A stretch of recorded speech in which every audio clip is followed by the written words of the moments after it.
Oi, gente, tudo bem com vocês? Tudo ótimo por aqui. Hoje a gente vai falar de Natal, hoje a gente vai falar de delicinhas de Natal, de Papai Noel, de muita coisa legal. Então cola e vem comigo.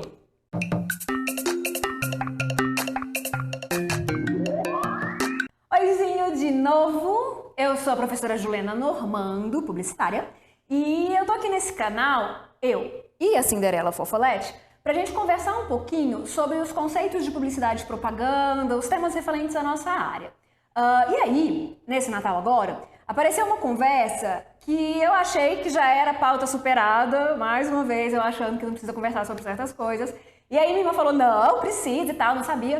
Enfim, então, cá estou. Lembrando, estamos Cinderela Fofolete e hoje eu estou no Estúdio MAP, então tá cheio de gente aqui, pode ser que a gente interaja e tal, porque eu fico sempre muito orgulhosa de estar aqui, porque foram alunos orgulhosos da titia. Mas vamos voltar então. Então esse canal existe pra gente discutir um pouco sobre publicidade e propaganda, a gente falar alguma coisa e tal. Olhou pra Cinderela, lembrou, é pra estudar, é pra estudar, é pra estudar. Os vídeos aqui não se bastam. Bem, publicidade é muito legal. Tá, eu sou suspeita, mas publicidade está presente nas nossas vidas o tempo todo. Essas pessoas que estão aqui, elas estão movimentando timelines de marcas que vocês gostam. Então é realmente algo muito presente. O universo da publicidade impacta a gente toda hora, né? A gente está online o tempo todo. Então, é importante falar sobre o que a gente é capaz de fazer. Porque tem gente que acha tudo isso muito fascinante, maravilhoso. Eu, inclusive. Gente, passa carro de som no centro também. Achei que o barulhão era só lá em casa. Restaurante, ó. A gente tá gravando perto do meio-dia, então o povo tá anunciando. Mas enfim. E aí tem outro pessoal que acha que a gente atrapalha, tipo o carro de som passando ali agora, ou que acha que o que a gente faz é muito perigoso e tal. E é isso mesmo, a gente não vai conseguir agradar todo mundo, tudo bem. Hoje eu quero falar de imaginário. Hoje eu quero falar de construções simbólicas. Hoje eu quero falar de personagens que fazem parte da nossa vida e a gente não sabe muito bem de onde vem, não sabe bem porquê, mas de alguma forma a gente se sensibiliza e a gente se envolve com eles. Porque a publicidade pode construir esse tipo de personagem. Então, hoje a gente vai falar de algo que, claro, demora, exige estratégia, exige planejamento, ações de longo prazo, mas que é possível. Existem criações que acompanham as pessoas por gerações, por séculos. Então, é bem legal. Então, a gente vai falar hoje, quando eu falo assim, Papai Noel, é muito provável que você tenha uma imagem de uma criatura de vermelho, bem fofinha, gorduchinha, rosadinha, toda querida, com trenó, assim, renas, neve, né? E aí, acho que vocês ouvem a musiquinha, né?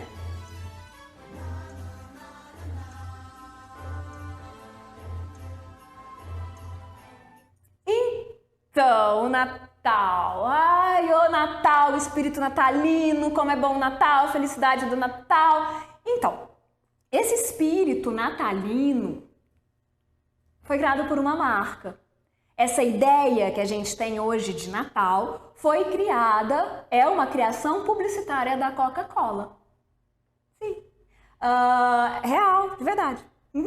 Então, foi a Coca-Cola que inventou esse Natal que a gente tem hoje. Essa forma, todos esses elementos visuais, esses ícones, esses elementos icônicos que compõem a nossa ideia de Natal, inclusive aqui num país da América do Sul e tal, abaixo do Equador, que não neva, não tem trenó. Mas a gente também tem essa ideia de Natal e é muito interessante falar disso, porque a ideia do Natal vem...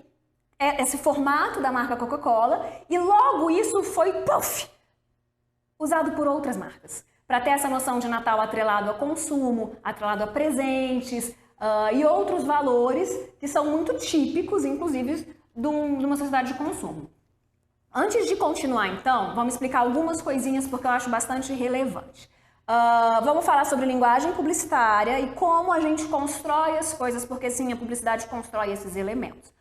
Muitas vezes, aí eu não sei se vocês já perceberam, já olharam com alguma criticidade para uns anúncios, parece, em muitas dessas comunicações, que o produto em si, ele é secundário, sabe? Ele é parte de um cenário, de um contexto em que a gente tem pessoas lindas, pessoas se divertindo, pessoas sendo felizes, pessoas com todo o tempo do mundo, pessoas que não estão preocupadas com boletos que estão vencendo, pessoas extremamente felizes. E o produto é como que apenas secundário naquela ideia, naquela cena. Por quê?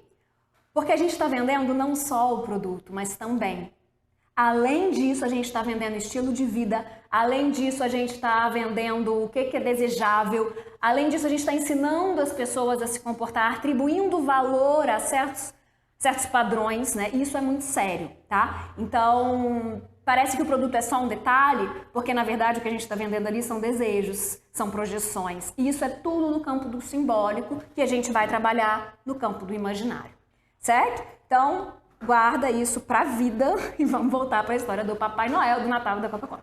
Então, lá, início da marca da Coca-Cola, lá em 1865, mais ou menos. Não, pera um pouco. Vamos voltar um pouquinho na marca. 1865 mesmo, Atlanta, Geórgia. Era uma época de transição, tá? Então as cidades estavam começando a se estruturar como tal. E aí, era um pessoal... Não tinha muito saneamento básico, gente. Na medicina era precária, 1865, tá? Então, era um pessoal muito viciado em tônicos. Tipo biotônico Fontoura, sabe? Remédios milagrosos, pagelância, garrafada São José, esse negócio. Enfim, era o que se tinha como medicina, como fármacos daquela época. E o pessoal daquela época, que trabalhava na construção civil e tudo mais, era muito doente, assim, muito mal. E o que se tinha de remédio, de indústria farmacêutica, eram esses produtos. A exploração do trabalho era muito grande, e aí eu realmente não sei se isso melhorou, se isso mudou para hoje. Mas enfim, a indústria farmacêutica, então, oferecia soluções para essas dores, essas mazelas. E a indústria farmacêutica, a gente já falou disso nos outros vídeos de história, ela foi se organizando também com a publicidade, né? Com a comunicação, com as estratégias de marketing. A indústria farmacêutica importantíssima no mercado publicitário. Essa proximidade, marketing e publicidade, com a indústria farmacêutica, ela vem de muito tempo atrás. Bem, então, quando essas pessoas muito doentes, muito viciadas na Coca, por quê? Porque a Coca-Cola começa como um tônico, meio que um biotônico Fontoura, sabe? Que a gente já falou lá no vídeo de história. Era isso. Então, era um farmacêutico, que pobrezinho, ele era viciado em morfina, o que era comum naquela época, John Steve Pemberton. Ele criou esse tônico que, tipo, curava tudo, né? E foi um sucesso de vendas de tônico nas farmácias, era um remédio no início. E essa fórmula mágica, ele inventou, ela tinha folha de coca, noz de coca, que é a nossa noz moscada, e vinho. Então era realmente um remédio à base de folha de coca, de noz moscada, noz de cola e vinho. Era bomba real, né? E curava tudo naquela época. Bem, a cocaína saiu da fórmula em 1903, o vinho saiu um pouco antes, com a lei seca dos Estados Unidos, ainda em 1800. Bem, aí esse químico, o John Pemberton, ele inventou a coca, mas assim, ele não ficou rico com isso, ele vendeu a fórmula, e a gente vai falar isso agorinha.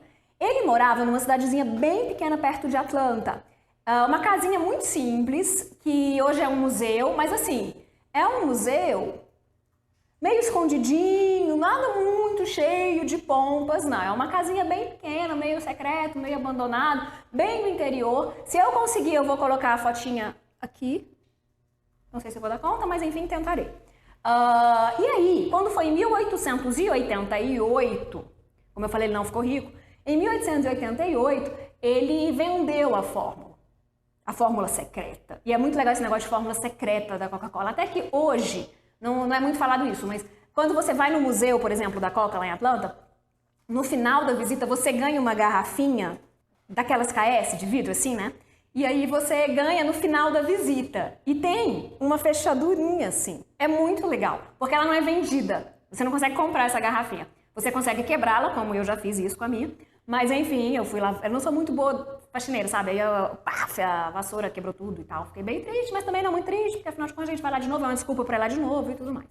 Voltando em 1888, então, ele vendeu essa fórmula secreta, que é tida como top secret e tal, para, aí sim, essa pessoa que fez o império da Coca-Cola, que foi Asa Griggs Candler.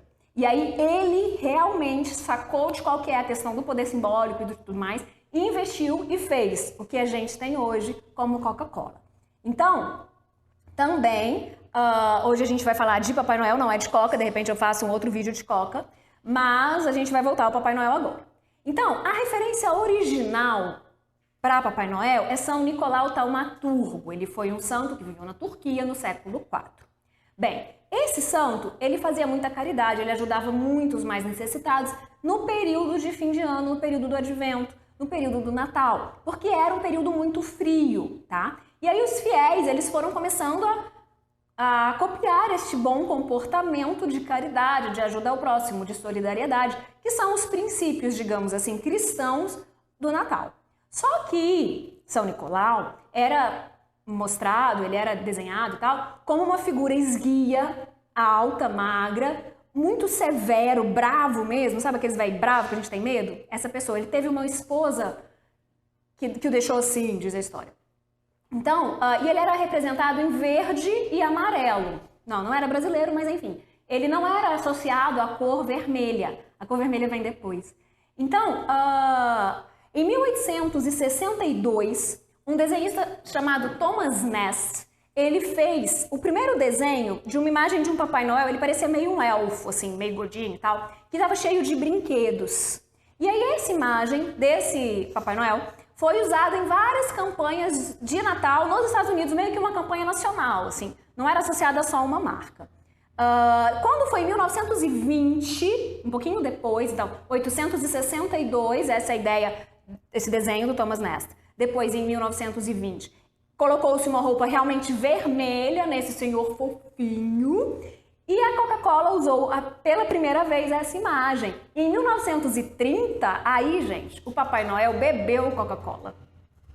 Aí tem o gordinho lá bebendo a Coca-Cola. Então, o Papai Noel, dessa forma que a gente conhece, rechonchudo, gordinho, vermelho e tal, é sim uma invenção publicitária da Coca-Cola. Por quê? Naquela época, a Coca-Cola perdia muitas vendas no inverno, né? Nevando e tal, as pessoas não tomavam. Lembrando que ela já não era mais remédio, ela já era vendida em outros lugares. Bem, e aí, nesse cenário de necessidade de expansão de vendas no período frio, necessidade mercadológica, a Coca contratou simplesmente o líder da escola de desenho de Chicago. Era tipo o melhor desenhista que se tinha, não é possível de se contratar. Então, era Haddon Sundblom. E ele foi responsável por fazer essa releitura do Papai Noel, só que ele era meio um bom vivant, assim, descrevem como ele estivesse assim, um espírito irlandês. E a Coca ficou com muito medo dele morrer logo. E aí já contrataram e pediram assim para ele fazer milhões de fotos. Um monte de fotos, não, né, ilustrações. Fizeram todo o estoque, digamos assim, porque ficaram com medo de fato dele morrer. Então queriam aproveitar do talento dele. E aí, essas imagens a gente ainda usa até hoje, não estas, né? Mas elas estão lá no museu e tal, mas a referência ainda é usada hoje. Então, o Sundblom, que o pessoal achou que ia morrer, ficou vivíssimo e cuidou da comunicação da Coca de 1931 até 1964. Então, tipo, muito tempo. E ele foi o diretor de arte de toda essa comunicação, ele cuidava do Natal da Coca-Cola. Tá, entendi. E o São Nicolau, né? De onde que ele ficou gordo e fofinho? Dizem os registros, pelo que a gente estuda, que essa inspiração veio de um poema do poeta Clement Clarke Moore, que era chamado A Visit from Santa. Não, A Visit from St. Nicholas, acho que era isso. E aí, nesse poema, ele perdia o ar severo e austero e era um pouquinho mais fofinho.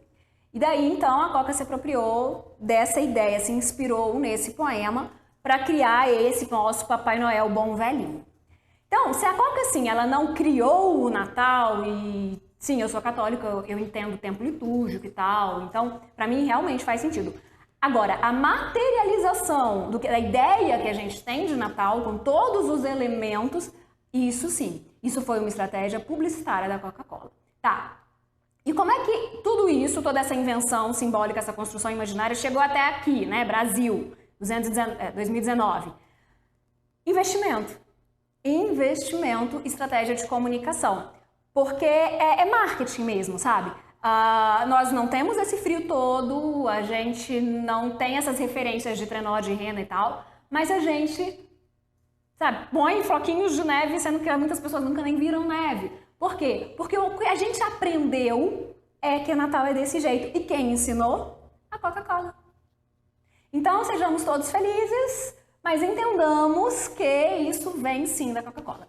Eu espero que eu não tenha traumatizado vocês, tá? Não é esse o meu objetivo aqui.